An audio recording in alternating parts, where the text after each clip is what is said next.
तो प्रियो, प्रभु ने ये टाइम्स ऑफ रिफ्रेशिंग दिया है, विश्राम का दिन हमारे जीवन में दिया है। क्यों दिया है?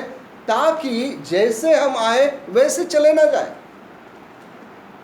जैसे आए वैसे हम न रहे, मगर हमारा जीवन प्रभु की उपस्थिति में जब आए हैं वो बदल जाए। अगर हम उद्धार नहीं पाए तो उद्धार पा जाए, अगर हमने उद्धार पाया है तो और भी आत्मिक रीति से हम बढ़ते चले जाए, नए समर्पण के साथ जाए। ये प्रभु का उद्देश्य। ऐसा कहा गया है कि जो मूर्ख आदमी है उसको कितना भी बताओ वो कभी नहीं सीखता है। ऐसी कहावत है, फूलिश मैन नेवर लर्न्स। दूसरा, जो सामान्य व्यक्ति रहता है, कॉमन मैन, वो क्या करता है? गलतियां करता है और सीखता है। सामान्य व्यक्ति, common man, makes mistakes and learn. मगर तीसरा जो है, बुद्धिमान व्यक्ति जो है, वो दूसरे के गलतियों से वो चेतावनी पाकर उस मार्ग में वो नहीं जाता, वो गलतियां करके नहीं सीखता। हम देखते हैं जब उसको चेतावनी दी जाती है वो तुरंत सावधान होके वो योग्य मार्ग में वो आगे बढ़ता है। तो जैसे कहा गया है, foolish man never learns and common man makes mistakes and learn. और हम देखते हैं vice man he learns from others mistake. तो प्रियो, हमें प्रभु के वचन के द्वारा जो योग्य उसका जो मार्गदर्शन है उसे हमें सीखना है और हमारे मार्ग को बदलना। इसलिए रिफ्रेशिंग टाइम्स प्रभु हमने दिया है। अगर प्रियो हम नहीं बदलते तो प्रियो हमारी जो आत्मिक हालत है वो और भी प्रियो, हम उस आत्मिक जीवन में और भी गिरावट को देखते हैं। तो प्रियो, ऐसे समर्पण के साथ, ऐसे प्रार्थना के साथ हम बैठे कि प्रभु की वाणी मैं सुनना चाहता हूँ, ताकि प्रभु मेरे जीवन को वो बदल डाले। जिस मार्ग से आया हूँ वैसे उसी मार्ग में मैं नहीं चलना चाहता, मगर मेरे जीवन में बदलाव आए, ये मेरी प्रार्थना है। अगर ऐसे उद्देश्य के साथ कि इस विशेष सभा में हम बैठते हैं तो जरूर प्रभु हमारी भेंट लेगा। और जैसे ये ज्योतिषियों के या ज्ञानी लोग जो है, वाइस मैन जो है, उनके मार्ग को कैसे प्रभु ने बदल दिया, वैसे हमारे भी जीवन को वो बदल देगा। आइए प्रियो, आज हमारा जो आज के मनन का जो भाग है उसकी ओर हम मुड़ते हैं। मत्ती रचित सुसमाचार उसका 7 अध्याय, मत्ती रचित सुसमाचार उसके 7 अध्याय की ओर आइए और उसका हम पढ़ते हैं 13 और 14 वचन। हम सब मिलकर एक साथ हम पढ़ते हैं मत्ती रचित सुसमाचार और उसका 7 अध्याय 13 और 14 वचन हम साथ मिलकर पढ़ते हैं।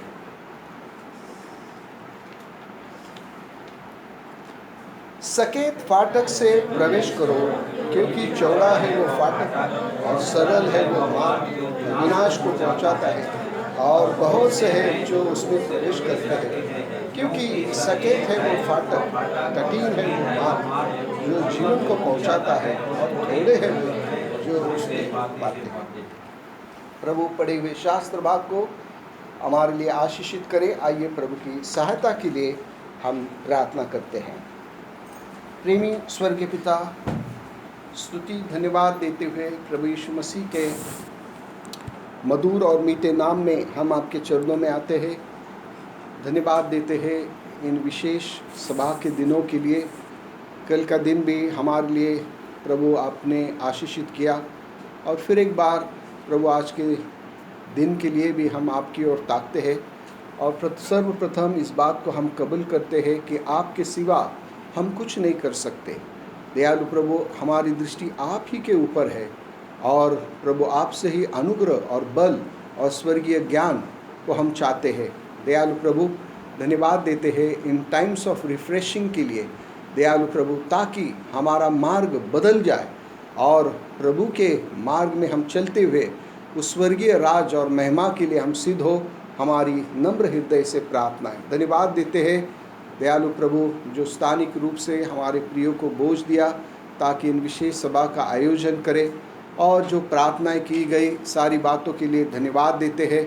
अब हमारी प्रार्थना है दयालु प्रभु कि जो प्रियजन प्रभु दूर दूर से हमारे मध्य में आए हैं प्रभु, हमारी यही प्रार्थना, इस स्थान से कोई भी खाली ना लौटे। जैसे हम ज्ञानी लोगों के बारे में अभी हमने पढ़ा कि जब प्रभु ने उनके साथ बातें की, उन्होंने अपने मार्ग को बदल दिया, जैसे वो आए थे उसी मार्ग से वो नहीं चले। तो दया करे प्रभु, और हमारा जीवन जब आपकी उपस्थिति में हम आते हैं प्रभु, वो हमारा जीवन बदल जाए और प्रभु के राज के लिए हम सिद्ध हो, हमारी नम्र प्रार्थना है। मुझ निकम्मे दास की आप सहायता करें, इस बात को मैं बड़ी नम्रता से कबूल करता हूँ प्रभु। आपके पवित्र प्रजा के सामने प्रभु आपके वचन को मैं बांटूँ, ऐसी कोई योग्यता मुझ में नहीं है। मैं जो कुछ हूँ केवल आपका अनुग्रह है और संतों की प्रार्थना है, और उसी के कारण प्रभु यहाँ पर मैं खड़ा हूँ। दयालु प्रभु, मैं अपने आप को नम्र करता हूँ, आपके अनमोल लहू के छिड़काव के नीचे लाता हूँ। आप मुझे शुद्ध पवित्र करें, खाली करें, स्वयं के विचार, योजना, कल्पना, सारी बातों को दूर करते हुए प्रभु आपकी आत्मा की अगुवाई हम चाहते हैं दयालु प्रभु।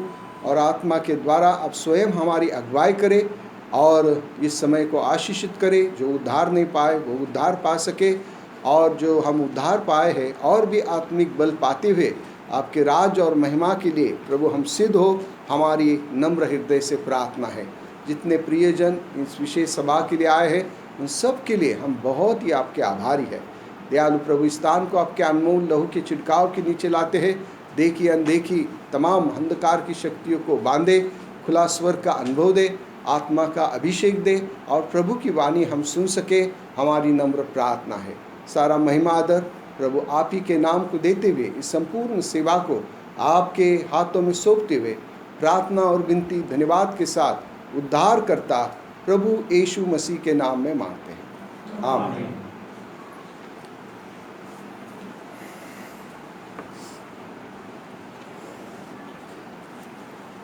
मत्ती रचित सुसमाचार उसका 7 अध्याय, अभी अभी हमने 13 और 14 वचन हमने पढ़ा है। और कई बार जो इस शास्त्र भाग को हमने पढ़ा है, सुना है, हो सकता है कुछ हमने इसके ऊपर इसके पहले भी कुछ विचार संदेश हमने सुने हैं, बहुत सारी बातें प्रभु ने हमको प्रकट भी किया हो, मगर फिर एक बार प्रियो आज के इस विशेष सभा के लिए इसी के ऊपर हम ध्यान मनन करें, ये बोझ है। तो प्रियो यहाँ पर हम देखते हैं मत्ती रचित सुसमाचार और उसका 5 अध्याय, 6 अध्याय और 7 अध्याय, इसको एक विशेष शीर्षक दिया गया। मत्ती कुशुवर्तमान त्याचा 5वा अध्याय, 6वा अध्याय, 7वा अध्याय ह्याला एक विशेष शीर्षक देण्यात आला है। तो वो शीर्षक क्या है, आइए जो हिंदी वाले हैं वो पढ़िए, कोई उसको क्या शीर्षक दिया गया। 5 वचन का 5वें अध्याय के ऊपर क्या शीर्षक दिया है, पढ़िए कोई भी। यीशु का पहाड़ी उपदेश। और अपने मराठी वाले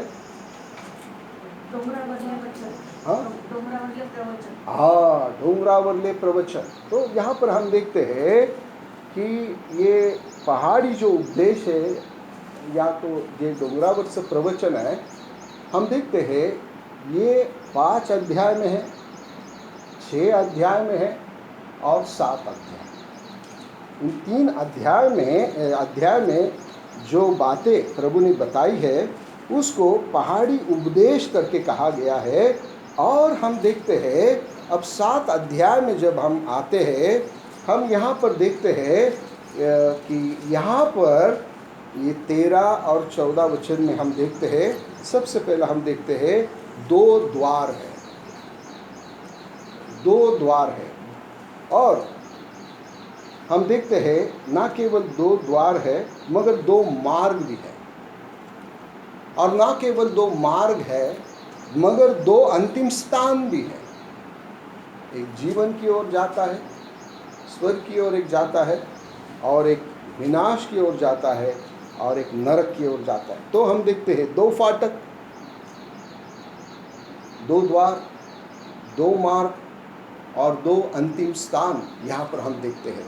तो हम देखते हैं कि मत्ती रचित सुसमाचार उसका 5 अध्याय, 6 अध्याय, 7 अध्याय, इसको पहाड़ी उपदेश कहा है। और हम देखते हैं 7वें अध्याय के अंत में यहाँ पर वो 2 फाटक और 2 मार्ग है। और जो लोग, ध्यान से सुनिए कि जो लोग ये 5 अध्याय, 6 अध्याय, 7 अध्याय में दिए हुए शर्तें हैं उसका पालन करेंगे, वही लोग हम देखते हैं कि इस फाटक में से वो प्रवेश कर सकते हैं। अगर हम उस जीवन के मार्ग में चलना चाहते हैं, उस स्वर्गीय स्थान में पहुंचना चाहते हैं, तो प्रियो हमारे लिए ये शर्तें लागू होती है। जो 5 अध्याय में, जो 6 अध्याय में और जो 7 अध्याय में, फिर 7 अध्याय में वो 2 गेट्स है या 2 फाटक है, और 2 फाटक में प्रवेश करने के बाद इन मार्गों में भी हम प्रवेश कर सकते हैं। तो प्रियो बाइबल की रचना भी बड़ी अद्भुत है, बड़ी अद्भुत है। इसलिए इन तीनों अध्याय को कहा है पहाड़ी उपदेश, और अंत में हम देखते हैं प्रवेश की बात है। जो इन शर्तों को पूरा करेगा वो उस जीवन के मार्ग में आ सकता है और उस सकेत फाटक से वो प्रवेश कर सकता है। तो यहाँ पर हम देखते हैं ये चुनाव वाली बात है। एक चुनौती हमारे सामने, एक चुनाव हमें करना है। क्या करना है? देखिए 13 वचन में लिखा है, पढ़िए 13 वचन, मत्ती उसका 7 अध्याय 13 वचन।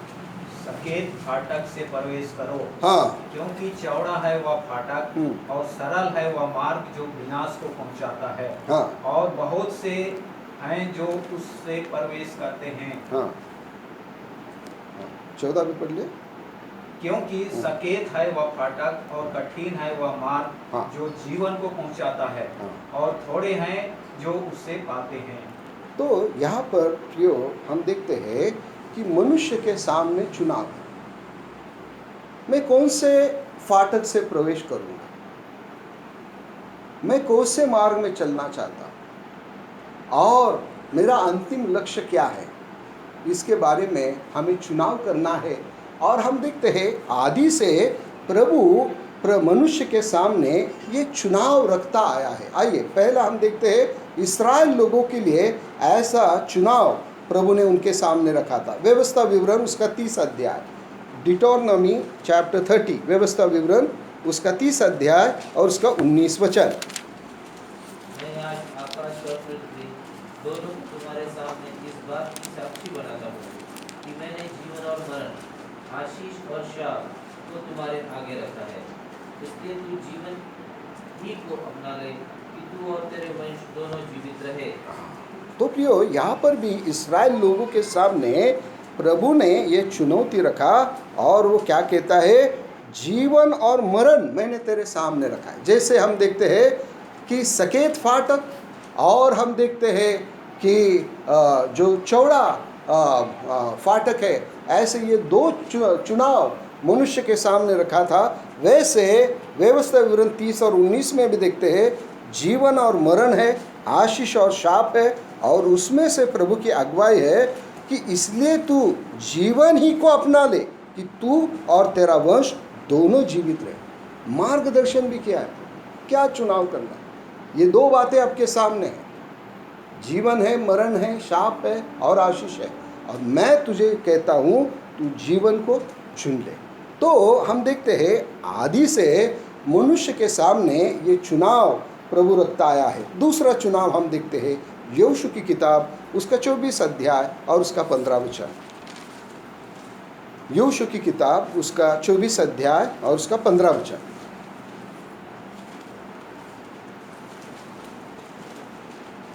यहोशू की किताब 24 अध्याय 15 वचन पढ़िए, जिसको मिलता है। और यदि यहोवा की सेवा करनी तुम्हें बुरी लगे, हाँ, तो आज चुन लो। हाँ, कि चुन लो। हाँ, कि तुम किसकी सेवा करोगे, हाँ, चाहे उन देवताओं की जिनकी सेवा तुम्हारे पुरखा महानद के उस पार करते थे, और चाहे एमोरियों के देवताओं की सेवा करो जिनके देश में तुम रहते हो, परंतु मैं तो अपने घराने समेत यहोवा ही की सेवा नित करूंगा। यहाँ पर यहोशू ने अपना निर्णय को प्रकट किया है। दो चुनाव है। क्या है कि तुम जो तुम्हारे पुरखा महानंद के उस पार करते थे, और चाहे अमोरियों के देवता की सेवा करो जिनके देश में तुम रहते हो। और दूसरा चुनाव क्या है? यहोवा परमेश्वर। अब किसकी सेवा करो? आपको चुनना है। तो यहोशू ने अपने निर्णय को बताया है, मैं और मेरा घराना हम यहोवा की, आप चाहे कुछ भी करो, उन अमोरियों की देवता की सेवा करो या और कुछ देवताओं की सेवा करो, बस मैं अपना निर्णय बताना चाहता हूँ, मैं और मेरा घराना हम यहोवा की ही सेवा करेंगे। तो यहाँ पर भी हम देखते हैं कि किसकी सेवा करेंगे। यहोशू ने अपने निर्णय को बताया, हम यहोवा की ही सेवा करेंगे। फिर उसके बाद ना केवल यहोशू, मगर हम देखते हैं कि एलिया भी है, लोगों के सामने चुनाव रखता है। पहला राजा उसका 18 अध्याय, पहला राजा 1 Kings चैप्टर 18 एंड वर्स 21। पहला राजा उसका 18 अध्याय और 21 वचन में भी यहाँ पर हम देखते हैं एलिया जो है वो भी लोगों के सामने चुनाव रखता है। देखिए क्या चुनाव है। और एलिया सब लोगों के पास आकर कहने लगा, तुम कब तक दो विचारों से लटके रहोगे? यदि यहोवा परमेश्वर हो तो उसके पीछे हो लो, और यदि बाल हो तो उसके पीछे हो लो। लोगों ने उसके उत्तर में एक भी बात न कही। यहाँ पर हम देखते हैं कुछ लोग ऐसे रहते हैं, वो दो विचारों में लटके, कहाँ जाना है, यहोवा परमेश्वर की सेवा करे या बाल की सेवा करे, उनके सामने बड़ा प्रश्न है। तो यहाँ पर एलिया भी कहता है, ऐसे दो विचारों में कब तक लटके रहोगे।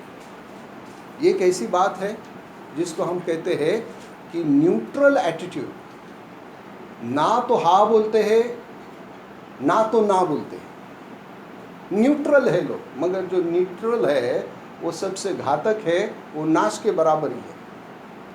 ना बोले तो भी नाश है, और कुछ बोलते ही नहीं है, कुछ निर्णय भी नहीं लेते, वो भी नाश के लिए है। तो यहाँ पर एलिया भी लोगों के सामने चुनाव रखा है कि कब तक ऐसे दो विचारों में आप लटके रहो। तो प्रियो, हम देख रहे हैं दो फाटक, दो मार्ग और दो अंतिम स्थान है। तो हम देखते हैं कि व्यवस्था विवरण में इस्राएल लोगों के सामने प्रभु ने ये चुनाव रखा। फिर उसके बाद यहोशू ने लोगों के सामने चुनाव रखा। और हम देखते हैं आगे यूहन्ना 6 अध्याय में यीशु मसीह ने भी लोगों के सामने, अपने चेलों के सामने ये चुनाव रखा है। यूहन्ना रचित सुसमाचार उसका 6 अध्याय, यूहन्ना रचित सुसमाचार उसका 6 अध्याय और उसका 66 वचन 66। इस पर उसके चेलों में से बहुत तेरे उल्टे फिर गए और उसके बाद उसके साथ न चले। हाँ, ना केवल यीशु मसीह के 12 चेले थे, मगर हम देखते हैं 12 से अधिक भी यीशु मसीह के चेले थे। और जब प्रभु यीशु मसीह इस जीवन की रोटी की बात वो बताते हैं, उसके बाद हम देखते हैं कुछ लोग क्या करने लगे, कुछ लोग कुड़कुड़ाने लगे। 61 वचन में हम देखते हैं कुछ लोग कुड़कुड़ाने लगे। उसके बाद आगे हम देखते हैं कि ये वचन कई ऐसे लोग थे कि उनको ये वचन कठिन लगने लगा और उन्होंने कहा ये वचन बड़ा कठिन है, इसका पालन हम नहीं कर सकते। और उसके बाद 66 वचन में हम देखते हैं इस पर उसके चेलों में से बहुत से उल्टे फिर गए और उसके बाद उसके साथ नहीं चले। वो नहीं चले, उन्होंने निर्णय किया था मगर प्रभु की बातों को सुनकर वो कुड़कुड़ाने लगे या प्रभु की बातें उनको कठिन लगने लगी और वो प्रभु के साथ वो नहीं चले और वो पीछे हट गए। मगर हम देखते हैं 67 वर्ष में हम देखते हैं प्रभु ने एक प्रश्न किया। 67 यीशु ने उन 12 से कहा, क्या तुम भी चले जाना चाहते हो? हाँ, प्रभु ने पूछा 12 चेलों को, क्या तुम, ये इतने सारे चेले अब पीछे चले गए, अब तुम भी चले जाना चाहता हो? फिर शिमोन पतरस ने क्या कहा? 68 सिमोन पतरस ने उसको उत्तर दिया, हाँ, हे प्रभु, हाँ, हम किसके पास जाएं? हाँ। अनंत जीवन की बातें तो तेरे ही पास हैं। योग्य चुनाव हम देखते हैं यहाँ पर किया है। 12 चेलों ने किया है, उसमें यहूदा इस्करियोत भी था, मगर हम देखते हैं वो बाद में वो प्रभु के विरोध में चला गया।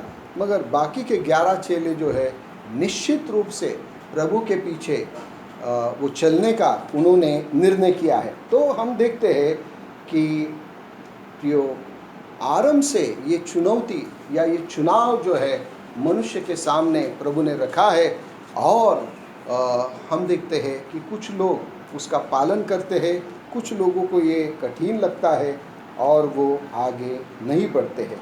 मगर प्रियो, हम देखते हैं कि अगर हम इन चेलों के जैसे ये 11 चेले प्रियो, वो निश्चित रूप से प्रभु के साथ रहने का उन्होंने निर्णय किया, तो हम देखते हैं ये बात कैसी है। दूसरा पत्रस उसका पहला अध्याय 11 वचन, दूसरा पत्रस और उसका पहला अध्याय 11 वचन। वरन इस रीति से तुम हमारे प्रभु और उद्धारकर्ता यीशु मसीह के अनंत राज्य में बड़े आदर के साथ प्रवेश करने पाओगे। हाँ, प्रवेश अगर निश्चित रूप से हम प्रभु में बने रहेंगे, हमारा निर्णय पक्का है, दो चित के हम नहीं हैं, तो बड़े आदर के साथ हम उस अनंत राज्य में हम बड़े आदर के साथ प्रवेश करने पाओगे। तो प्रियो, प्रभु यही हमसे चाहता है कि हम दो मन के ना रहे और हम पक्का निर्णय करते हुए प्रभु के पीछे चलने वाले हम लोग हो। तो आइए मत्ती 7 में हम फिर आ जाते हैं। मत्ती रचित सुसमाचार और उसका 7 अध्याय, और उसका हम पढ़ते हैं कि 7 अध्याय 13 और 14 वचन में यहाँ पर प्रभु क्या सलाह देता है। आइए मत्ती उसका 7 अध्याय और उसका 13 वचन पढ़िए। सकेत फाटक से प्रवेश करो। प्रभु ने कहा ये 2 फाटक हैं, एक सकेत फाटक है और हम देखते हैं कि दूसरा जो फाटक है वो फाटक हम देखते हैं कि सकेत फाटक से प्रवेश करो, क्योंकि चौड़ा है वो फाटक और सरल है वो मार्ग जो विनाश को पहुंचाता है। तो हम देखते हैं कि सकेत फाटक है और चौड़ा फाटक भी है, ये एंट्रेंस है। तो जब तक हम प्रवेश नहीं करते, गेट में प्रवेश नहीं करते, उस मार्ग में हम नहीं आ सकते। सबसे पहला हमको प्रवेश करना है, उस गेट में से प्रवेश करना है। और हम देखते हैं कि ये जो फाटक है या ये जो द्वार है, ये कौन है। देखिए हम देखते हैं यूहन्ना उसका 10 अध्याय और उसका 9 वचन। यूहन्ना रचित सुसमाचार उसका 10 अध्याय और 9 वचन में देखते हैं कि ये द्वार कौन है, ये फाटक कौन है।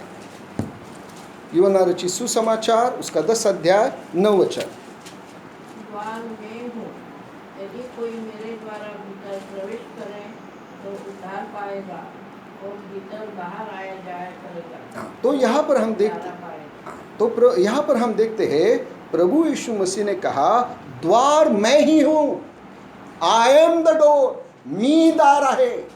ओ प्रियो, अगर उस जीवन में प्रवेश करना चाहते हैं, स्वर्गीय राज में प्रवेश करना चाहते हैं, और कोई मार्ग नहीं, एक ही द्वार है, एक ही द्वार है, और वो द्वार है प्रभु यीशु मसीह। और जो दूसरे स्थानों से आते हैं, प्रभु उनको क्या कहता है, देखिए 10 अध्याय यूहन्ना उसका 10 अध्याय और उसका पहला वचन। मैं तुमसे सच-सच कहता हूँ कि हाँ जो कोई द्वार से वेधशाला में प्रवेश नहीं करता, हाँ परंतु किसी दूसरी ओर से चढ़ जाता है, हम्म वह चोर और डाकू है। हाँ, दूसरे द्वार से जो प्रवेश करने का प्रयास करता है, प्रभु कहता है वो चोर और डाकू है। स्वर्ग चोर और डाकुओं के लिए नहीं है, स्वर्ग जो है संतों के लिए है। और जब प्रियो ये जो द्वार है, ये जो सकेत फाटक है, प्रभु यीशु मसीह कहते हैं मैं ही द्वार हूँ, तो हम देखते हैं ये द्वार और कोई नहीं है। और जैसे हमने यूहन्ना 10 और 9 में हमने पढ़ा द्वार मैं हूँ, यदि कोई मेरे द्वारा भीतर प्रवेश करे तो उद्धार पाएगा। इस द्वार से अगर कोई प्रवेश करता है उसका उद्धार हो जाएगा, उसका तारण हो जाएगा। He will be saved. ओ कितनी अद्भुत बात है, कितनी अद्भुत बात है कि प्रियो प्रभु ऐसे महान उद्धार से हमको आशीषित करना चाहता है। प्रेरितों के काम उसका 4 अध्याय 12 वचन में हम पढ़ते हैं। प्रेरितों के काम उसका 4 अध्याय 12 वचन। किसी दूसरे के द्वारा उद्धार नहीं, हाँ, क्योंकि स्वर्ग के नीचे मनुष्यों में और कोई दूसरा नाम नहीं दिया गया है जिसके द्वारा हम उद्धार पा सकें। ओ प्रियो, इस बात को भी हम याद रखें। कल के दिन ऐसे ही एक व्यक्ति को जब हम सुसमाचार बता रहे थे, वो मुझसे कहने लगे, भाई जी कि बहुत सारे धर्म हैं और बहुत सारे ये मार्ग है, मगर सभी एक ही स्थान में जाते हैं। मैंने कहा भाई ऐसा नहीं है, बाइबल में ऐसा लिखा नहीं है। प्रभु यीशु मसीह ने कहा मार्ग, सच्चाई और जीवन मैं ही हूँ, मैं ही द्वार हूँ और दूसरा कोई द्वार नहीं है। और प्रियो ये बात सच है कि जैसे अभी प्रेरितों के काम और उसका 4 अध्याय 12 वचन में हमने पढ़ा कि आकाश की लिखा है किसी दूसरे के द्वारा उद्धार नहीं है, क्योंकि स्वर्ग के नीचे मनुष्यों में और कोई दूसरा नाम नहीं दिया गया है जिसके द्वारा हम उद्धार पा सकें। उद्धार के लिए और कोई द्वार नहीं, और कोई तारणहार नहीं, और कोई देवता नहीं है, बस एक ही है और वो है प्रभु यीशु मसीह। आइए देखते हैं यशायाह की किताब उसका 45 अध्याय 22 वचन। इस वचन को मैंने उसको पढ़ने कहा। यशायाह की किताब उसका 45 अध्याय और उसका 22 वचन। यशायाह 45 और उसका 22 वचन। हे पृथ्वी के दूर दूर के देश के रहने वालों, तुम मेरी ओर फिरो और उद्धार पाओ, क्योंकि मैं ही परमेश्वर हूँ और दूसरा कोई और नाम नहीं है। मैं ही परमेश्वर हूँ और दूसरा कोई और नाम नहीं। तो नाम नहीं, दूसरा और दूसरा कोई और नहीं है। हाँ, और दूसरा हमको बचाने वाला, हमको उद्धार देने वाला, हमारा तारण करने वाला कोई और दूसरा नहीं है और एक ही है और वो है प्रभु यीशु मसीह। इसलिए कहा कि मैं ही द्वार हूँ, जो कोई मेरे भीतर प्रवेश करेगा तो वो उद्धार पाएगा। और हम देखते हैं ना केवल द्वार के बारे में, मगर हम दूसरे विचार देखते हैं कि 2 मार्ग भी है, 2 मार्ग भी है। तो यूहन्ना 14 और उसका 6 वचन में हम पढ़ते हैं यीशु मसीह ने क्या कहा मार्ग के बारे में। यूहन्ना उसका 14 अध्याय और उसके 6 वचन में हम देखते हैं प्रभु यीशु मसीह क्या कहते हैं। यीशु ने उनसे कहा मार्ग और सत्य और जीवन मैं ही हूँ, बिना मेरे द्वारा कोई पिता के पास नहीं पहुँच सकता। ओ, द्वार मैं ही हूँ, मार्ग भी मैं ही हूँ। और हम देखते हैं ये मार्ग जो है, प्रभु यीशु मसीह कहते हैं मैं ही मार्ग हूँ। तो हम देखते हैं कि ये मार्ग जो है, ये मार्ग कैसा है, कैसा मार्ग है। तो हम देखते हैं कि ये मार्ग जो है, देखिए भजन संहिता 18 में क्या लिखा है, साम 18 में ये मार्ग जो है कैसा मार्ग है। देखिए 30 वचन। परमेश्वर का मार्ग सिद्ध है। अब इंग्लिश वाले पढ़िए। As for God his way is perfect। जिस मार्ग में प्रभु हमें कहता है इस मार्ग से तुम आगे बढ़ो, वो मार्ग कैसा है, परफेक्ट मार्ग है, परिपूर्ण तो मार्ग है, सिद्ध वो मार्ग है। तो प्रियो क्या ही अद्भुत बात है। हम देखते हैं जिस मार्ग में प्रभु हमारी अगुवाई करना चाहता है, प्रभु कहता है कि वो परिपूर्ण मार्ग है। और हम दूसरे विचार को देखते हैं यशायाह की किताब उसके 35 अध्याय में ये मार्ग कैसा है। यशायाह की किताब और उसका 35 अध्याय 8 वचन। यशायाह की किताब उसका 35 अध्याय 8 वचन।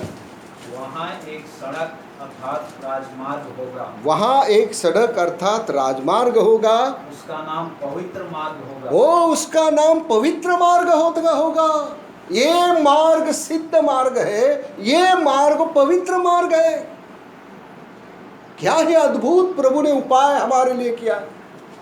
ओ प्रियो, जिस मार्ग से प्रभु हमें चलाना चाहता है, ना केवल ये मार्ग सिद्ध मार्ग है, ना केवल ये मार्ग पवित्र मार्ग है, मगर ये मार्ग कैसा है।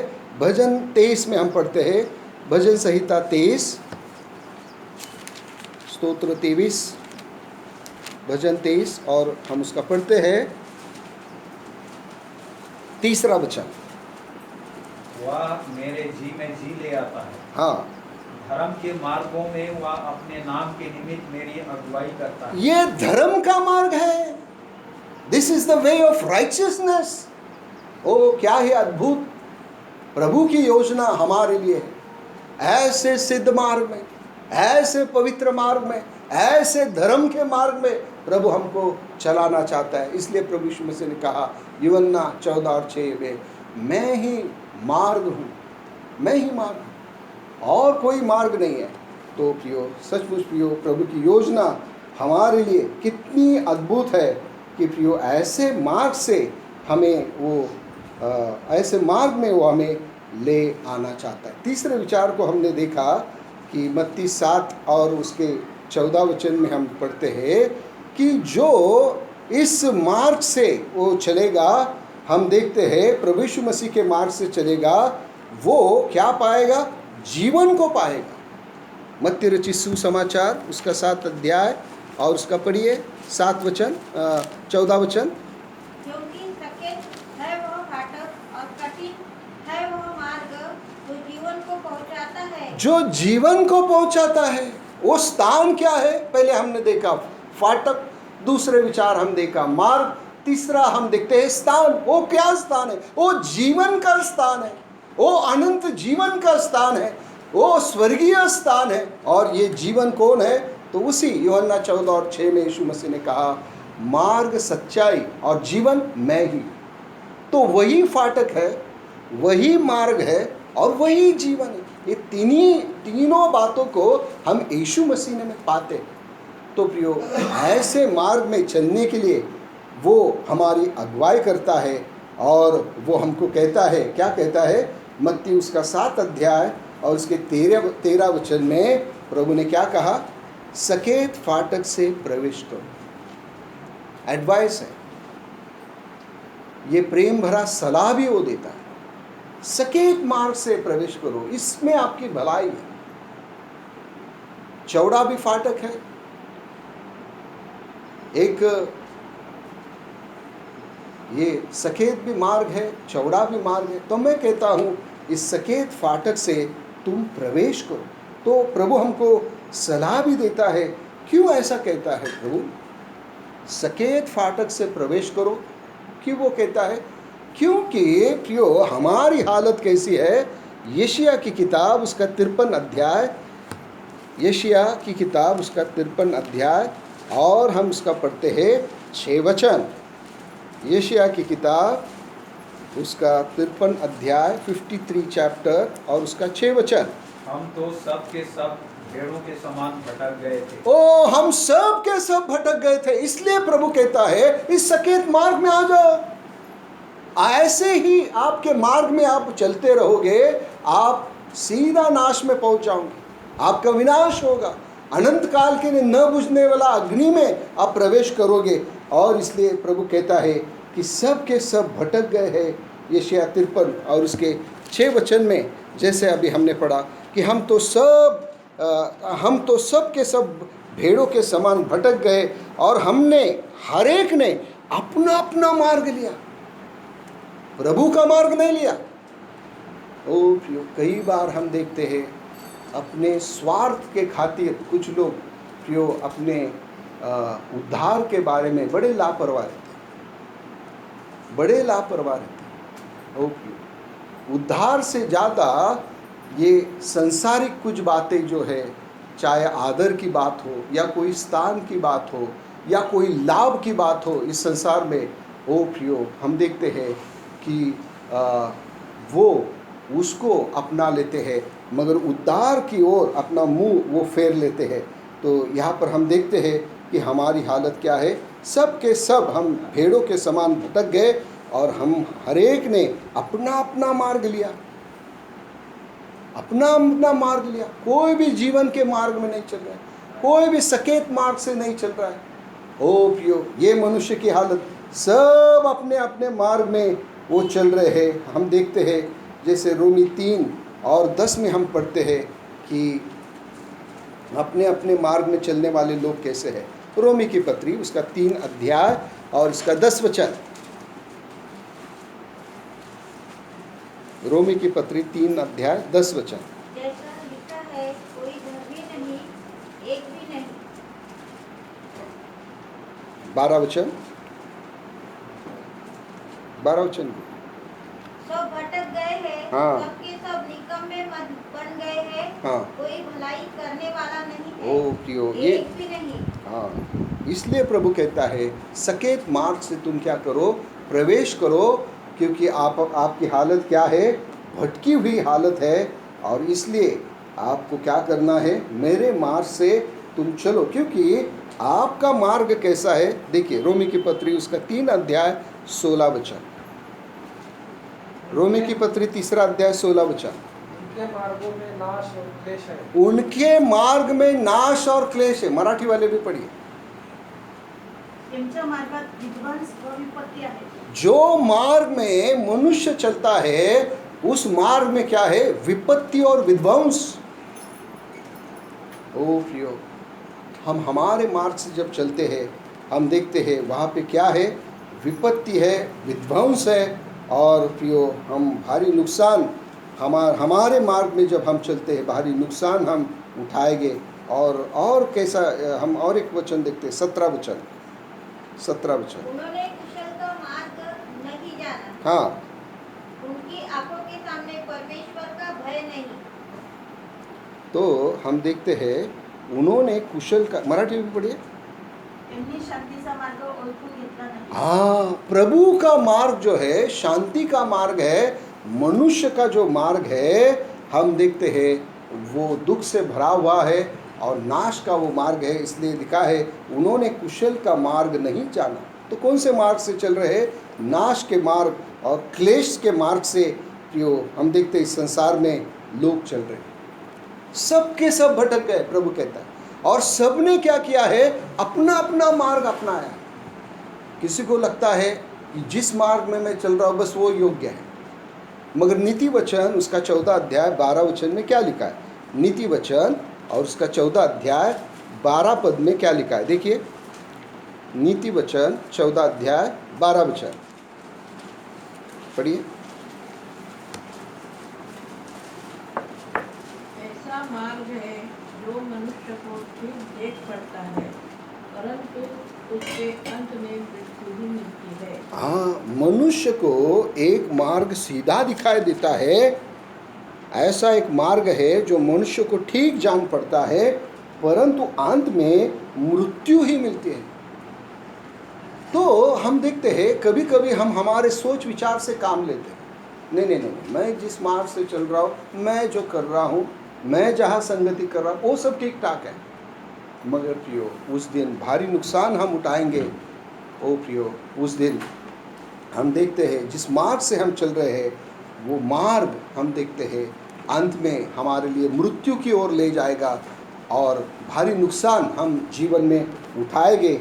और ये मनुष्य की भटकी हुई हालत जो है जब परमेश्वर ने देखी है तो क्या हुआ, देखिए मरकुस उसका 6 अध्याय और उसका 34 वचन। मरकुस रचित सुसमाचार उसका 6 अध्याय और उसका 34 वचन। मरकुस उसका 6 अध्याय 34 वचन।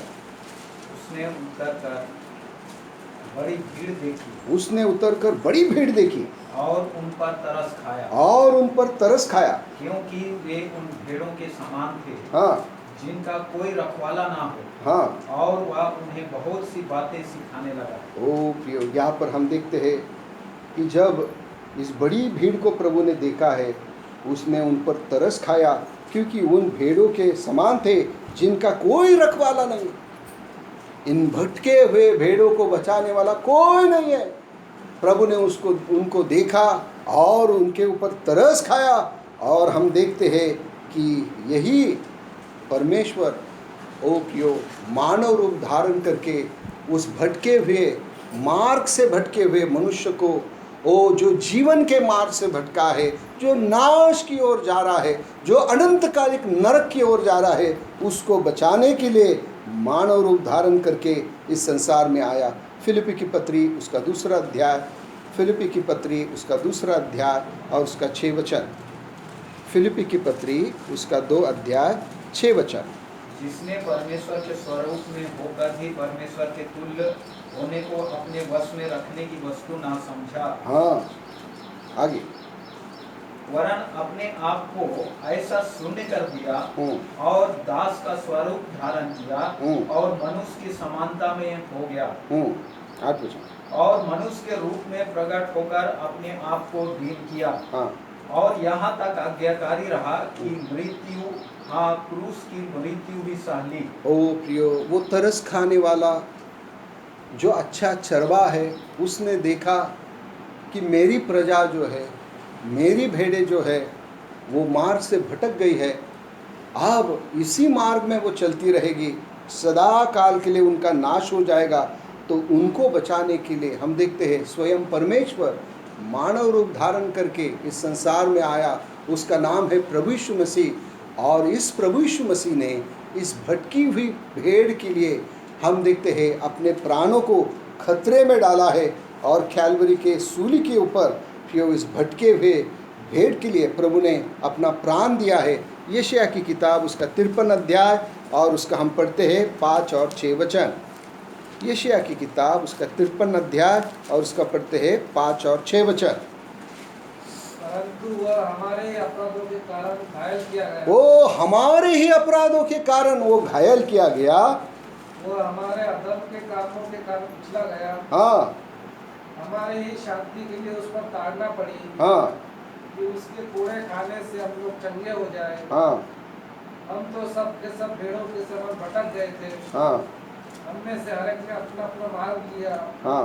और यहोवा ने हम सबों के अधर्म का बोझ उसी पर लाद दिया। ओ भटकी हुई हालत हमारी थी, मगर हम सब के अधर्म का बोझ हम देखते हैं यहोवा परमेश्वर ने प्रभु यीशु मसीह के ऊपर डाला। और उसने उस कैलवरी के सूली पर आपके लिए, मेरे लिए, भटकी हुई भेड़ के लिए, ओ प्रियो, हम देखते हैं उसने प्रायश्चित किया। पाप हमने किया, मगर दाम यीशु मसीह ने चुकाया, ताकि प्रियो ये भटकी हुई भेड़ जो है, सबके सब भटक गए। कोई धर्मी नहीं, कोई भी धर्म के मार्ग में, सिद्ध मार्ग में, पवित्र मार्ग में कोई भी नहीं चल रहा है। प्रभु ने तरस खाया।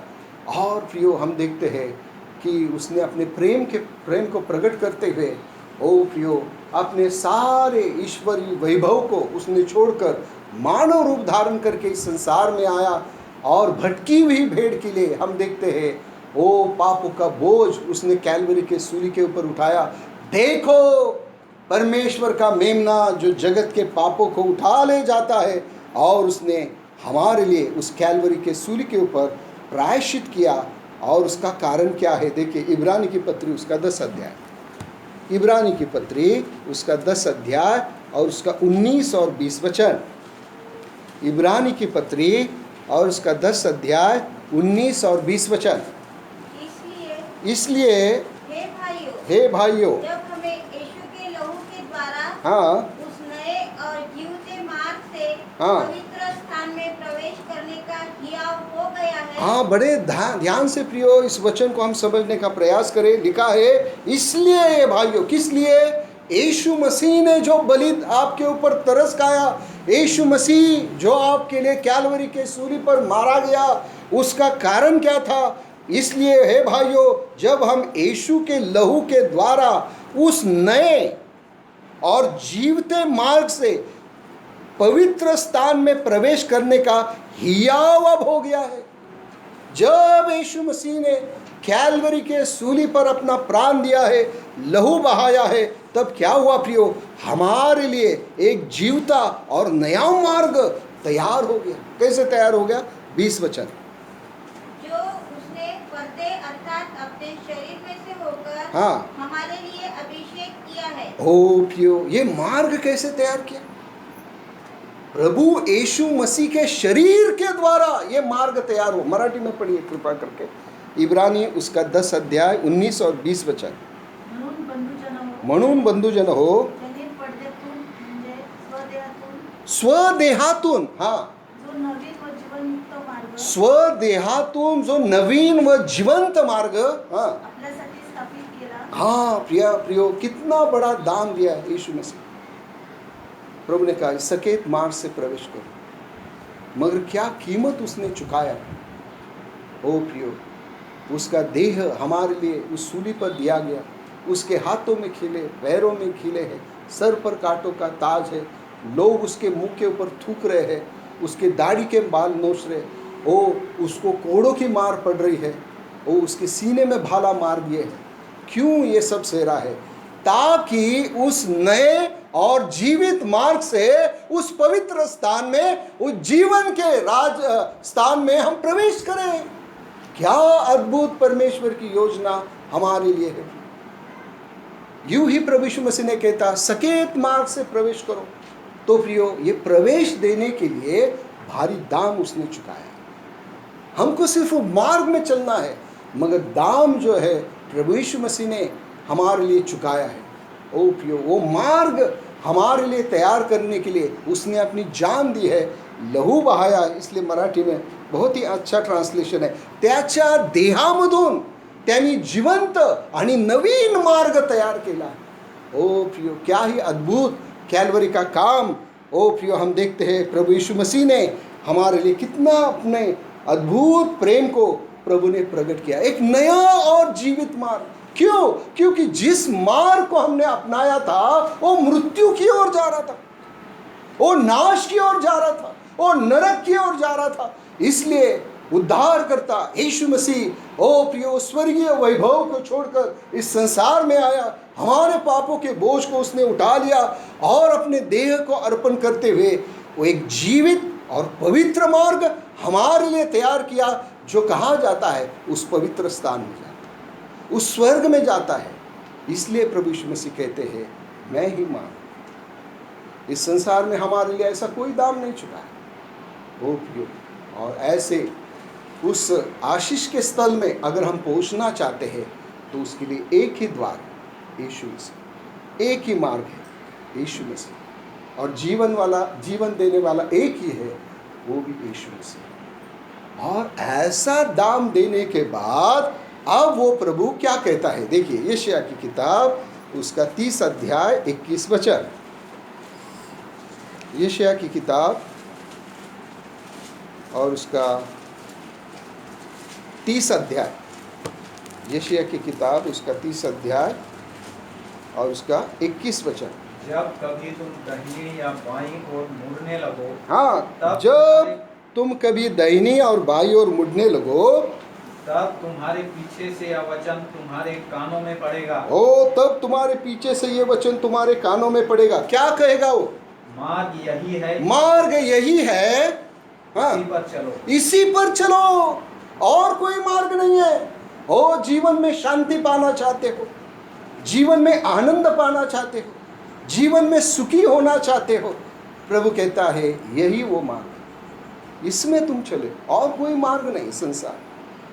और प्रियो, ऐसा मार्ग स्थापित करने के बाद फिर यीशु मसीह क्या कहते हैं मत्ती 7:13 में, इस सकेत मार्ग से तुम क्या करो? अब प्रवेश करो,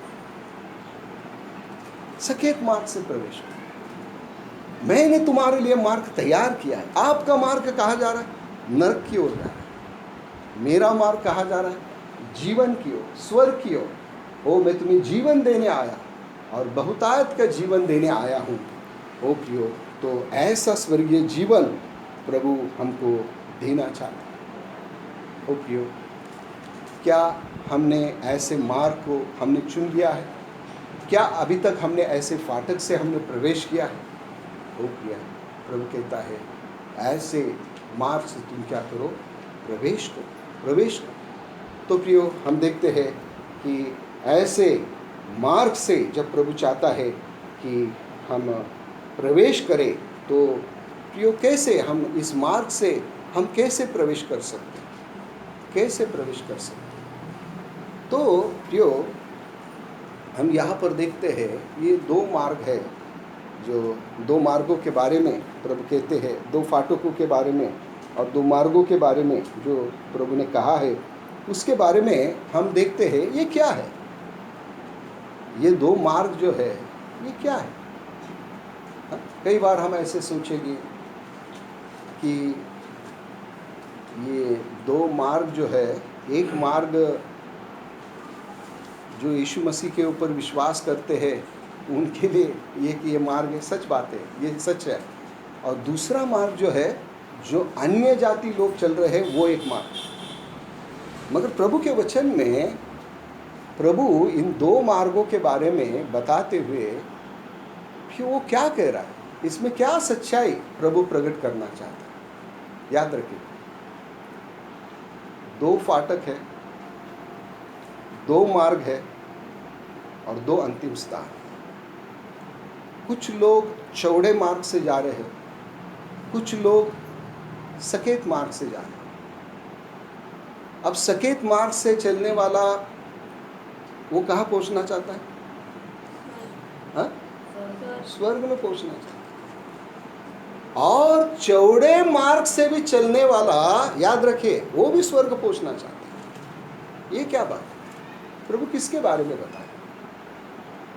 तो यहाँ पर हम देखते हैं ये जो चौड़ा जो मार्ग है, उस मार्ग से चलने वाले उनको भी ऐसा लगता है ऐसी मार्ग में मैं चलूँगा, मैं सीधा स्वर्ग चला जाऊँ, ये मार्ग से मैं स्वर्ग चला जा सकता हूँ। और इसलिए उनके बारे में जब प्रभु यीशु मसीह, देखिए ये सारी बातें प्रभु के वचन में है, मत्ती रचित सुसमाचार, और हम देखते हैं उसका 5 अध्याय, मत्ती रचित सुसमाचार उसके 5 अध्याय में आइए। मत्ती रचित सुसमाचार उसका 5 अध्याय और उसका 20 वचन। मत्ती उसका 5 अध्याय 20 वचन। क्योंकि मैं तुमसे कहता हूँ हाँ। कि यदि तुम्हारी धार्मिकता शास्त्रियों और फरीसियों की हाँ। धार्मिकता से बढ़कर न हो, हाँ, तो तुम स्वर्ग के राज्य में कभी प्रवेश करने न पाओगे। प्रभु ने साफ साफ बताया, एक जो सकेत मार्ग वाली बात है, ओ प्रियो, वो जीवन की, ये मार्ग हमको जीवन की ओर ले जाता है। ध्यान से सुनिए इन विचारों को। तो उस जीवन में, उस स्वर्ग में कौन प्रवेश करेगा? जो यीशु मसीह की धार्मिकता को पाता है। मगर दूसरी भी धार्मिकता है। वो कैसी धार्मिकता? शास्त्री और फरीसी की धार्मिकता। उनकी क्या धार्मिकता है? ओ, हम तो अब्राहम के वंश के हैं, ओ, और हम मूसा को मानते हैं, हमारे पास नियम शास्त्र है, हमारे पास वाचा है, हमारे पास मंदिर है, हमारे पास अर्पण है, और ये सब हम करते हैं तो हम भी क्या करेंगे? उस स्वर्गीय स्थान में पहुंच सकते। इसलिए प्रभु ने कहा। तो हम देखते हैं ये जो चौड़े मार्ग वाली बात जो है वो क्या है? स्वयं की धार्मिकता। स्वयं की धार्मिकता, 2 धार्मिकता है, एक यीशु मसीह की धार्मिकता और दूसरे हम देखते हैं स्वयं की धार्मिकता। स्वयं की धार्मिकता क्या है? मैं मसीह परिवार से हूँ, हाँ, मेरी इतने सारे जनरेशंस, इतनी सारी पीढ़ी मसीह रही है और ये हमारा बैकग्राउंड है, और हम प्रार्थना करते हैं, पवित्र शास्त्र हमारे पास है, और हम किसी चर्च के मेंबर हैं और वहाँ पर हम कुछ सेवा भी कर लेते हैं, और ये सारी बातें, ये स्वयं की धार्मिकता है। इसके आधार पर मनुष्य स्वर्गीय स्थानों में पहुँच नहीं सकता। ये चौड़े मार्ग से हो जा रहा है। इसलिए प्रभु ने कहा मत्ती 5 और 20 में क्योंकि मैं तुमसे कहता हूँ, यदि तुम्हारी धार्मिकता शास्त्री और फरीसी की धार्मिकता से बढ़कर न हो तो तुम स्वर्ग के राज में कभी प्रवेश न करोगे। दूसरे शब्दों में, जो ढोंगी जीवन जीते हैं, नकली जीवन जीते हैं, फॉर्मेलिटीज, हाँ बाइबल, प्रार्थना, संगति कर रहा हूँ, कहीं मैं मेंबरशिप कर रहा हूँ, कुछ बाहर सेवा भी मैं कर रहा हूँ, इसी में हम खुश हैं और इसी धार्मिकता के ऊपर हम निर्भर हैं और हमको लगता है ये धार्मिकता जो है हमको स्वर्ग ले जाएगी। प्रभु ने कहा नहीं नहीं नहीं, ऐसी अगर आपकी धार्मिकता है, क्योंकि शास्त्री फरीसी वो प्रभु के वचन को पढ़ते थे, वो प्रार्थना करते थे, वो उपवास करते थे, और एक पुदीना का भी दशमांश देते थे। क्या धार्मिकता, पुदीना का भी दशमांश वो देते थे। ओ प्रियो, अपने आप को बड़े धर्मी समझते थे, मगर ये स्वयं की धार्मिकता है। और यशायाह 64 और 6 में लिखा है कि हमारी ये सारे पुण्य कर्म यानी ये जो हमारी धार्मिकता है ये मैले चितड़ों के समान है, ये हमको स्वर्ग में नहीं ले जा सकते। प्रभु यीशु मसीह ने अपने अनमोल लहू के द्वारा और उसके देह में से ये जीवित और पवित्र मार्ग वो तैयार किया है। इसी मार्ग में हमें चलना है। आइए लूका 18 में हम देखते हैं, लूका रचित सुसमाचार उसका 18 अध्याय, और यहाँ पर हम देखते हैं 2 व्यक्ति जो है वो प्रार्थना के लिए वो गए हैं। देखिए वो 18 अध्याय 9 वचन से हम पढ़ते हैं। यहाँ पर 2 व्यक्ति है, देखिए। उसने उनसे जो अपने ऊपर भरोसा रखते थे, हाँ, कि हम धर्मी हैं। याद रखे प्रियो, जो अपने ऊपर भरोसा रखते थे, क्या भरोसा रखते थे? हम कैसे धर्मी हैं, वो लोग प्रियो वो स्वर्गीय स्थान में नहीं पहुंच सकते। यही फर्क है कि जो स्वयं की धार्मिकता के ऊपर जो भरोसा रखते हैं। इसलिए मैं दोबारा पढ़ रहा हूं 9 वचन। उसने उनसे कहा जो अपने ऊपर, मगर हमारा भरोसा किसके ऊपर होना चाहिए? मसीह के ऊपर। हमारी धार्मिकता मैले चितड़ों के समान है, मगर मसीह की धार्मिकता को हम प्रियो हमारे जीवन में हम पाएंगे तो प्रियो उस स्वर्गीय स्थान में हमको प्रवेश मिलेगा। मगर यहां पर हम देखते हैं कि ये जो फरीसी है, इसलिए प्रभु ने कहा शास्त्री और फरीसी से तुम्हारी धार्मिकता क्या होनी चाहिए? बढ़नी चाहिए। फॉर्मेलिटीज का जीवन आपको स्वर्ग में नहीं ले जाएगा। कई बार हम देखते हैं कि कई लोग ऐसे धोखा खाते। बहुत सारी जगहों में मैंने देखा है कि कोई व्यक्ति प्रभु के घर में आती है, चाहे वो उद्धार भी नहीं पाए, तो कहीं ऐसे चर्चे से उनको चर्च की कोई जिम्मेदारी सौंप देते हैं। अब जिम्मेदारी जब सौंप देते हैं वो बड़ा खुश हो जाता है, अरे चर्च ने मुझे ये जिम्मेदारी सौंपा है। वो करते रहता है। अरे मगर उद्धार की बात कहाँ है? तो जब उनको पूछा जाता है भाई जी आपका उद्धार कब हुआ, वो क्या बोलते हैं? ब्रदर मैं ऐसे चर्च का ना मैं ट्रेजरर हूँ। इसका मतलब क्या है? उद्धार के बारे में उसके साथ बोलना ही नहीं, क्योंकि वो ऐसा धर्मी है इसलिए तो उसको ट्रेजरर बनाया ना। ओ बड़ा धोखा है, याद रखे। चाहे चर्चेस में हम कितनी भी जिम्मेदारी उठाए, हमको बड़े बड़े पद देंगे, बड़े बड़े आसन देंगे, लोग हमारा आदर सम्मान बहुत कुछ करेंगे, याद रखिए प्रियो, मगर हमने उद्धार नहीं पाया और इस जीवन के मार्ग को हमने नहीं अपनाया, ओ प्रियो वो दिन हमारे लिए बड़ा भयानक हो। प्रभु कहेगा मैं तुम्हें नहीं पहचानता। ऐसे जिम्मेदारी उठाए हुए लोग हम देखते हैं मत्ती 7 और उसके 22 वचन में, हमने बहुत ही लोगों को उपदेश सुनाए, हमने बड़े चमत्कार किए, हमने दुरात्मा को भगाए, मगर 23 वचन में प्रभु कहता है मैं तुम्हें नहीं जानता। ओ बड़ा बड़ा आसन आपने ग्रहण किया, बड़े बड़े पद को आपने संभाला, ओ बड़े बड़े काम आप इस संसार में कर रहे थे, मगर एक बात की घटी थी आपने कि आपने उद्धार को नहीं पाया, इस जीवन के मार्ग में नहीं आए, इस सकेत फाटक में आप नहीं आए, जीवन के मार्ग से आपने आप उस जीवन के मार्ग को अपने जीवन में नहीं अपनाए। तो यहाँ पर हम देखते हैं लूका 18 में और 9 वचन में, बहुत इंपॉर्टेंट वर्स है प्रियो, आपके बाइबल में जरूर उसको मार्क करें। लिखा है, उसने उनसे जो अपने ऊपर भरोसा रखते थे कि हम धर्मी हैं, अपने ऊपर भरोसा रखते थे कि हम धर्मी हैं, तो क्या किया, और दूसरों को तुच्छ जानते थे, ये दृष्टांत कहा। 2 मनुष्य मंदिर में प्रार्थना के लिए गए, एक फरीसी था और दूसरा चुंगी लेने वाला।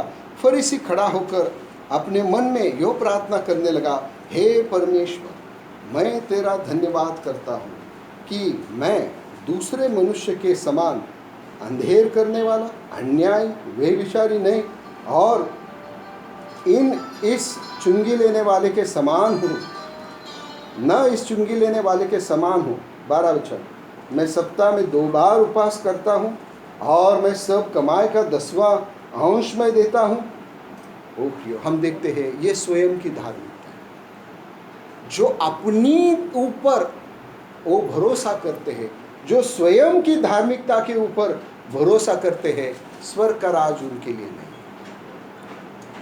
प्रभु जी कहने वाला हर एक स्वर्गीय राज में वो प्रवेश नहीं करेगा, मगर जो मेरे पिता की इच्छा के अनुसार करता है वो प्रवेश करेगा। फिर हम देखते हैं दूसरा व्यक्ति वो कैसा है। 13 वचन पढ़िए कोई। परंतु हाँ। चुंगी लेने वाले ने हाँ, दूर खड़े होकर स्वर्ग की ओर आंखें उठाना भी न चाहा, हाँ। वरन अपनी छाती हाँ। पीट पीट कर कहा, हाँ। हे परमेश्वर, मुझ पापी पर दया कर। हाँ, आगे। मैं तुमसे कहता हूँ कि वह दूसरा नहीं, परंतु यही मनुष्य धर्मी ठहराया जाकर हाँ। अपने घर गया, हाँ। क्योंकि जो कोई अपने आप को बड़ा बनाएगा वह छोटा किया जाएगा, हाँ। और जो अपने आप को छोटा बनाएगा वह बड़ा किया जाएगा। तो यहाँ पर हम देखते हैं दूसरा जो व्यक्ति है, ये चुंगी लेने वाला है, उसने अपनी धार्मिकता के बारे में कुछ भी नहीं कहा। वो बड़ा नम्र हुआ है और वो इतना ही कहता है। हम देखते हैं कि उसने अपनी छाती पीट कर कहा, छाती पीट कर कहा। ओ प्रियो, हम देखते हैं छाती पीट कर का मतलब क्या है। वो दुखी हुआ है, वो दुखी हुआ है। और हम देखते हैं, जैसे मैंने कहा कि पहाड़ी उपदेश जो है मत्ती 5, 6 और 7 में, उसने वो कंडीशंस को बताती है। क्या कंडीशंस बताती है? उस स्वर्गीय स्थान में या जीवन के मार्ग में या सकेत मार्ग में कैसे आना है, उसके लिए कंडीशंस बताती है। क्या कंडीशन है? देखिए मत्ती उसका 5 अध्याय, मत्ती उसका 5 अध्याय और 4 वचन। मत्ती उसका 5 अध्याय 4 वचन। धन्य है जो शोक करते हैं, हाँ, क्योंकि वे शांति पाएंगे। जो शोक करते हैं, वो छाती पीट कर वो कह रहा है, हे परमेश्वर। मत्ती उसका 18 अध्याय और हम पढ़ते हैं उसका 13 वचन में, हे परमेश्वर, मुझ पर दया कर। अपनी छाती पीट कर वो कह रहा है। याद रखे प्रियो, कुछ लोग बोलते हैं, मैं ये सभा में गया, उधर प्रभु का वचन मैंने सुना और मैंने हाथ ऊपर किया, मेरा उद्धार हुआ है। याद रखे प्रियो, अगर ऐसा शोक आपके पाप के लिए कभी जीवन में नहीं किया, ओ प्रियो, उस दिन बड़ा धोखा होगा हमारा। ओ प्रियो, हम देखते हैं यहाँ पर क्या लिखा है, मत्ती 5 और अभी हमने पढ़ा 4 वचन, धन्य है वे जो शोक करते। कभी ऐसा शोक किया, प्रभु जी मैं पापी हूँ, मैं घृणित हूँ, ओ प्रभु इस तेरी धार्मिकता को मैं पा जाऊँ, तेरे राज्य में प्रवेश करूँ, ऐसी योग्यता मुझ में नहीं है। उस ऐसा शोक हम कब करते हैं? ओ प्रियो, हम देखते हैं जो शोक करते हैं, लिखा है धन्य है वे जो शोक करते हैं, क्योंकि वो शांति पाएंगे। शांति के मार्ग में चले गए। ओ, उनके मार्ग में विध्वंस और विपत्ति नहीं है, संकट और क्लेश नहीं है। अब उनका मार्ग बदल गया है क्योंकि उन्होंने शोक किया है। ये ट्रू रिपेंटेंस है। कुछ लोग अपने जीवन में मन नहीं फिराते हैं, पश्चाताप नहीं करते हैं और वो कहते हैं मैंने उद्धार पाया। नहीं प्रियो, आप सकेत मार्ग में नहीं आए, आप जीवन के मार्ग में नहीं आए। और एक वचन पढ़ते हैं, देखिए मत्ती उसका 5 अध्याय 3 वचन पढ़िए। धन्य है हाँ। वे जो मन के दीन है, हाँ। क्योंकि स्वर्ग का राज्य उन्हीं का है। अरे ये जो व्यक्ति है फरीसी, उसने अपने आप को क्या कर दिया? दीन कर दिया। वो अपने बारे में कुछ घमंडी नहीं करता है। देखिए वही हमने पढ़ा अभी लूका रचित सुसमाचार उसका 18 अध्याय और उसके 14 वचन में पढ़िए। उसका दूसरा भाग, जो कोई अपने आप को बड़ा बनाएगा वो छोटा किया जाएगा, जो अपने आप को छोटा बनाएगा वो बड़ा किया। मराठी भी पढ़िए 14 वचन, लूक 18 आणि 14। लूक 18 उसका मी तुम्हाला सांगतो, हां. त्या दुसऱ्यापेक्षा मानसिमान करून हां. खाली आपल्या घरी गेला. हां. हाँ खाली आगे। आपल्या घरी गेला. हां. कारण जो कोणी आपल्याला उंच करतो हां. तो नववीला जाईल. हां. जो कोणी आपल्याला नववितो तो उंच केला जाईल. वो तो उंच केला जाईल, स्वर्गाचे राज्य त्याचंच आहे। इसलिए मैंने कहा कि ये रचना जो है प्रियो, प्रभु की वचन की बड़ी अद्भुत है। पहला क्या है? 5 अध्याय, फिर क्या है? 6 अध्याय, उसके बाद क्या है? 7 अध्याय में फाटक देखते हैं। कौन प्रवेश करेगा सकेत फाटक से?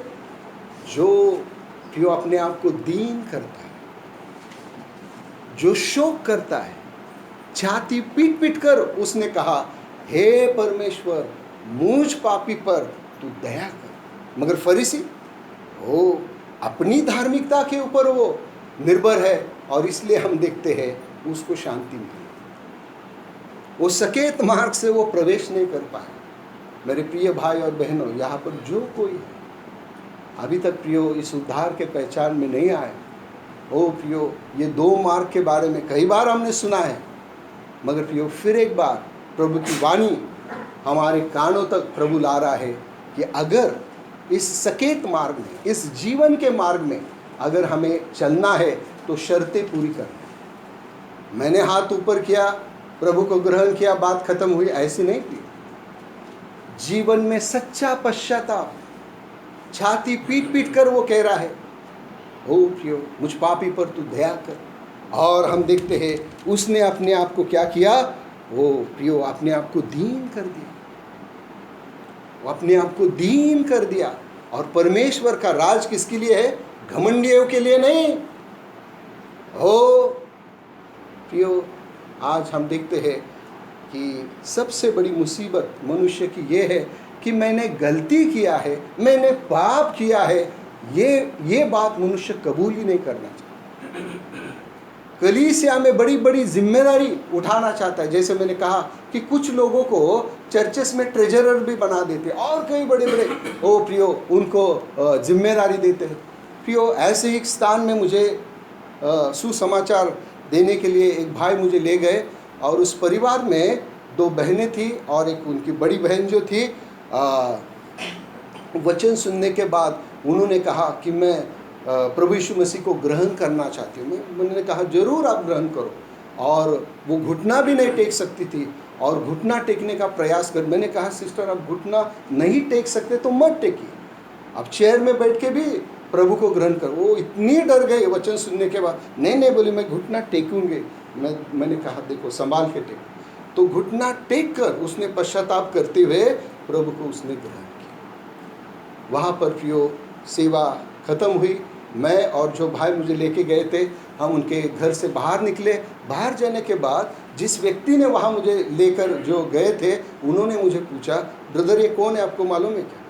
मैं बोला ब्रदर मुझे क्या मालूम, आप ही मुझे ले आए थे, मैं कैसा जान सकता हूँ उनके बारे। नहीं, मैं इसलिए आपको बताना चाहते हो ये बड़े चर्च में ये संडे स्कूल लेने वाली टीचर।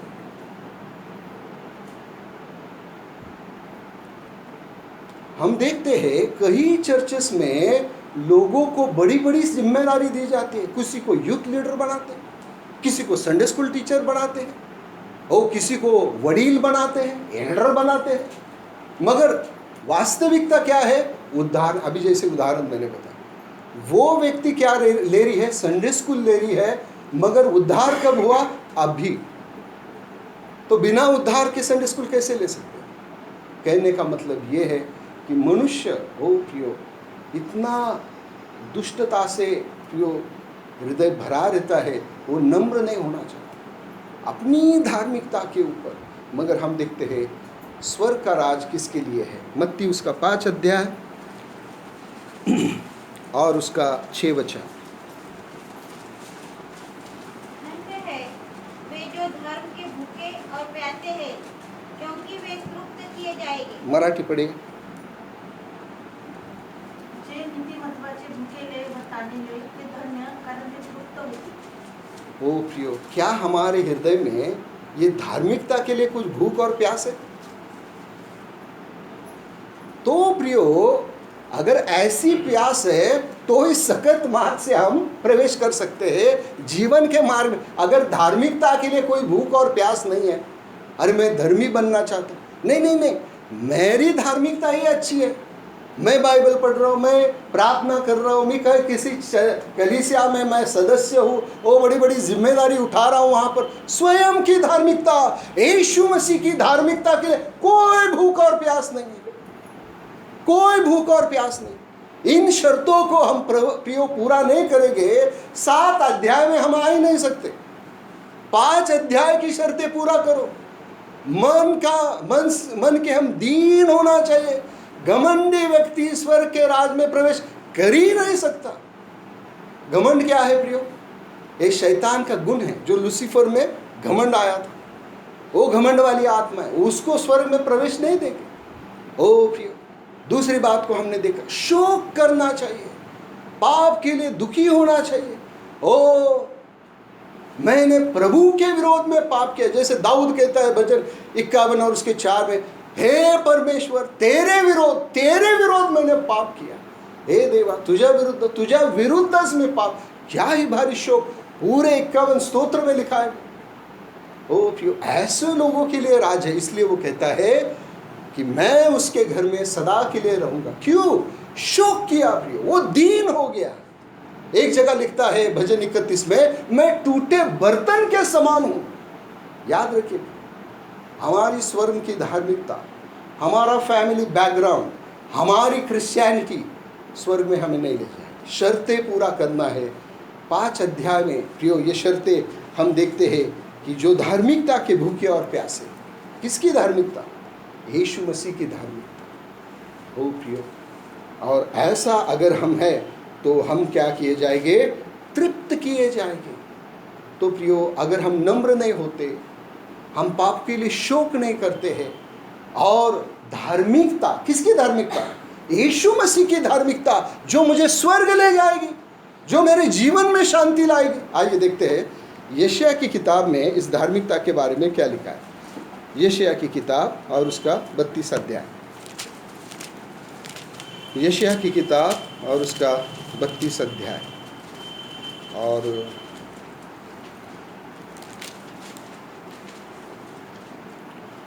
यशायाह की किताब उसका 32 अध्याय। और अगर किसी को वो मिलता है, धर्म का फल शांति है करके वो वचन है। धर्म का फल शांति है। हाँ पढ़िए प्लीज। मेरे लोग शांति के स्थानों में निश्चिंत रहेंगे, हाँ और विश्राम के स्थानों में सुख से रहेंगे। हाँ नहीं, 17 में पढ़िए, 17 में।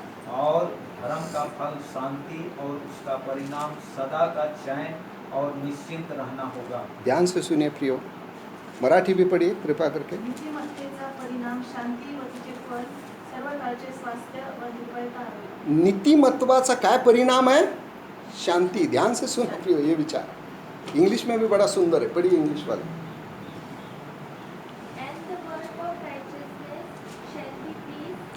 The work of righteousness shall be peace.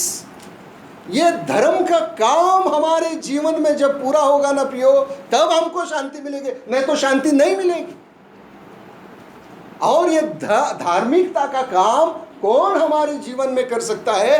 पहला करंती पहला अध्याय 30 वचन में लिखा है, यीशु मसीह हमारी धार्मिकता है। जो धर्मी है, जिसने कभी पाप नहीं किया, जिसमें पाप नहीं था, पाप से जो अनजान था, निर्दोष और निष्कलंक वो था। और हम देखते हैं उस सूबेदार ने भी उसके बारे में गवाही दी, सचमुच ये धर्मी पुरुष था। Truly he was a righteous man. ओ प्रियो, वही धर्मी प्रभु यीशु मसीह हमको शांति दे सकता है।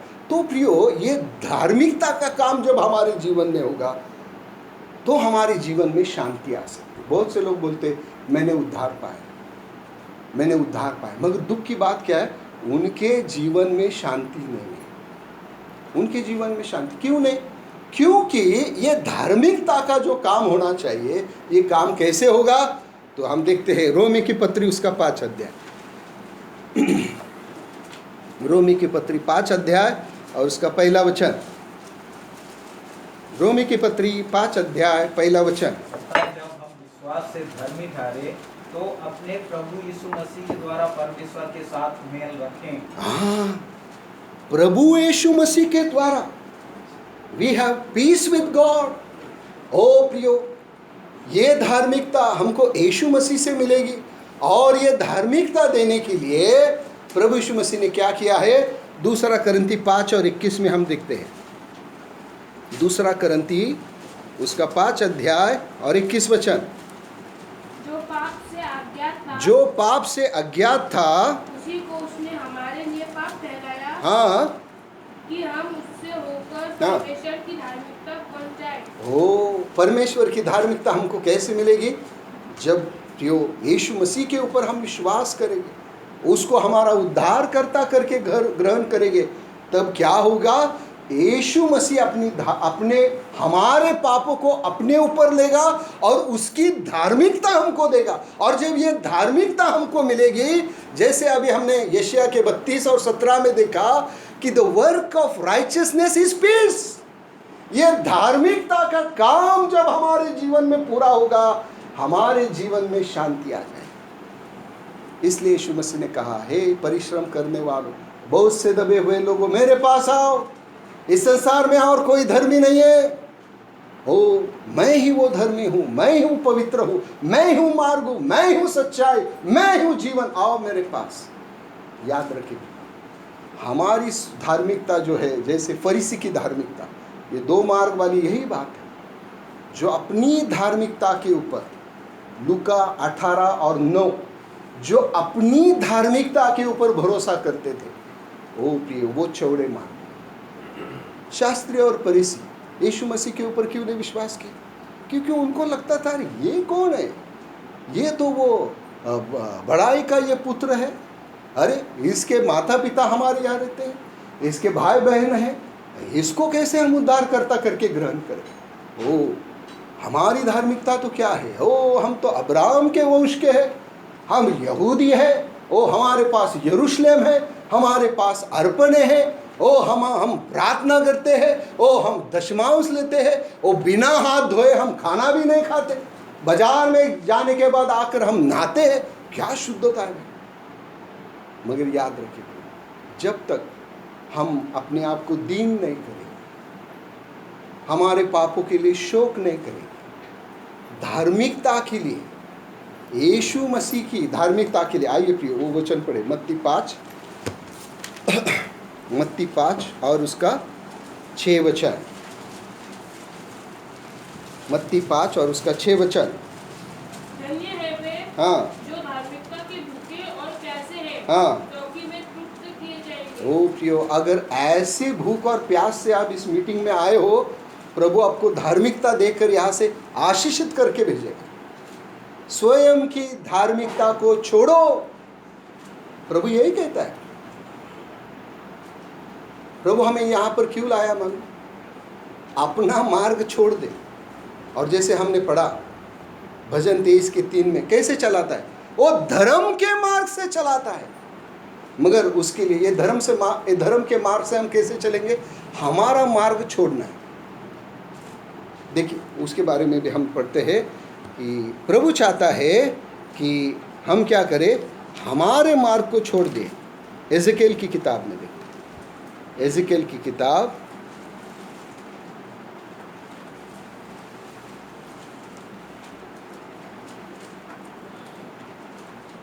और उसका 18 अध्याय 23 वचन।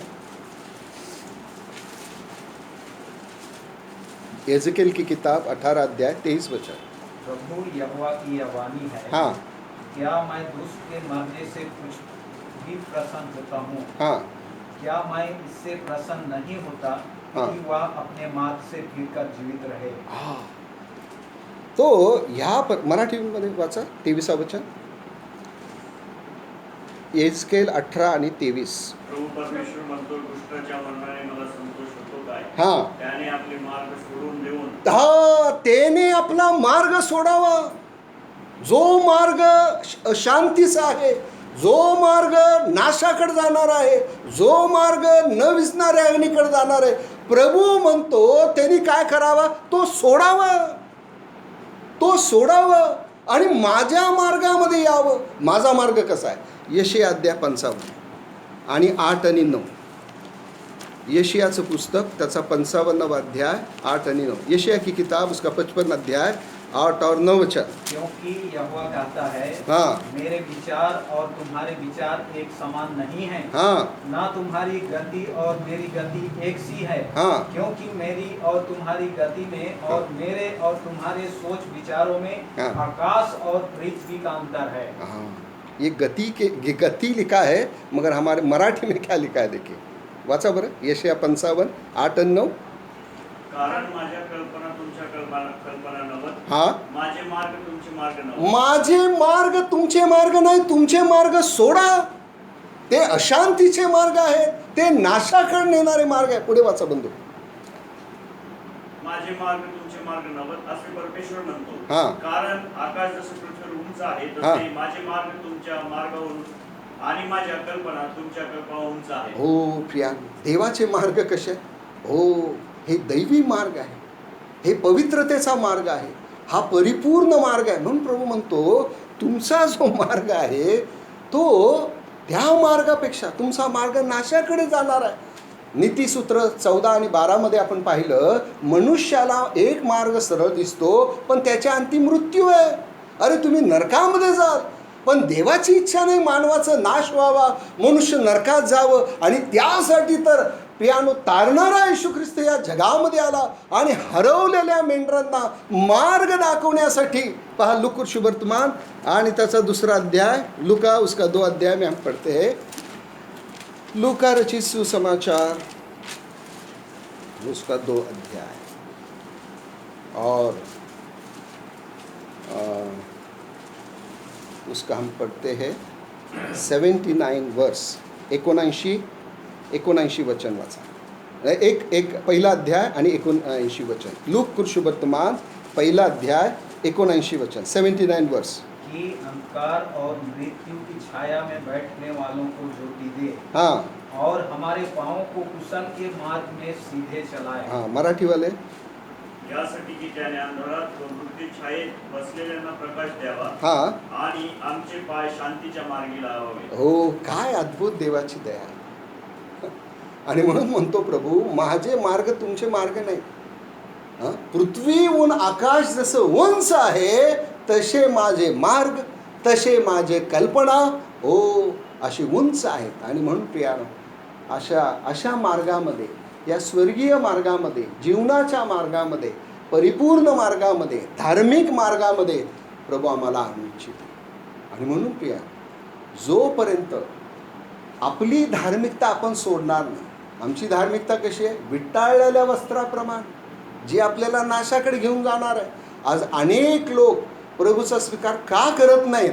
त्याचं प्रमुख कारण म्हणजे ते म्हणतात मी साधा माणूस नाही, मी धार्मिक माणूस आहे. हो प्रियान, अशीच आढ्यता बाळगणारा मी देखील होतो.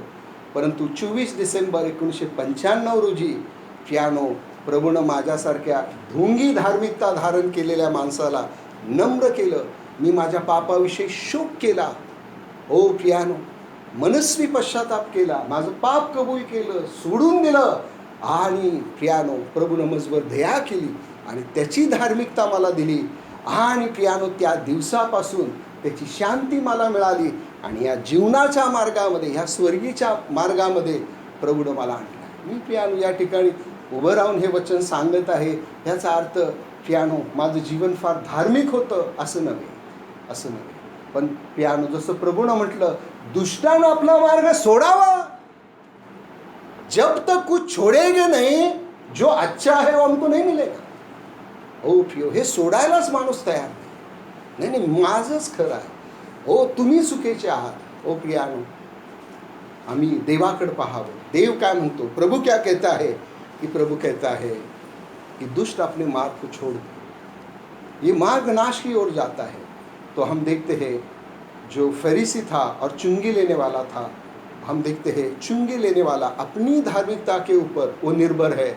और हम देखते हैं कि उसने अपने आप को नम्र नहीं किया.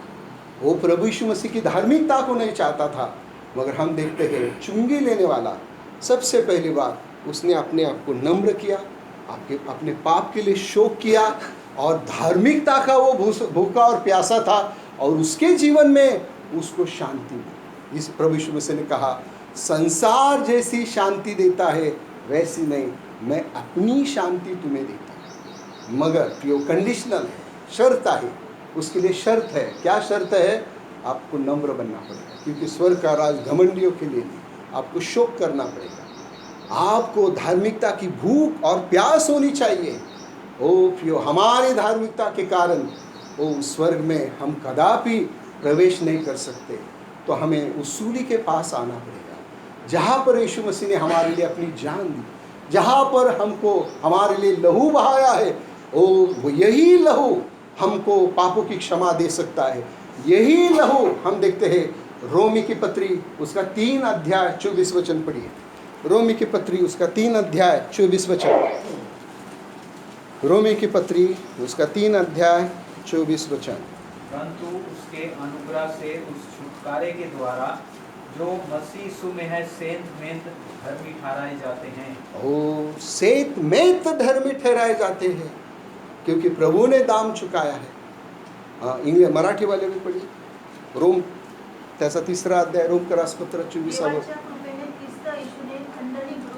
देवाच्या कृपेने ख्रिस्त येशूने जे खंडणी भरून दिली, खंडणी भरून प्राप्त केलेल्या मुक्तीच्या द्वारे ते विनामूल्य नीतिमान ठरते. विनामूल्य.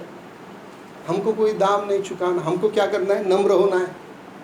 हमको क्या करना है? शोक करना है पाप के लिए. हमको क्या करना है? वो भूख और प्यास हमको होनी चाहिए. ओ प्रियो, प्रभु क्या करेगा? उसकी धार्मिकता हमको देगा, उसका उद्धार हमें देगा. और हम देखते हैं the work of righteousness is peace. What a wonderful thought.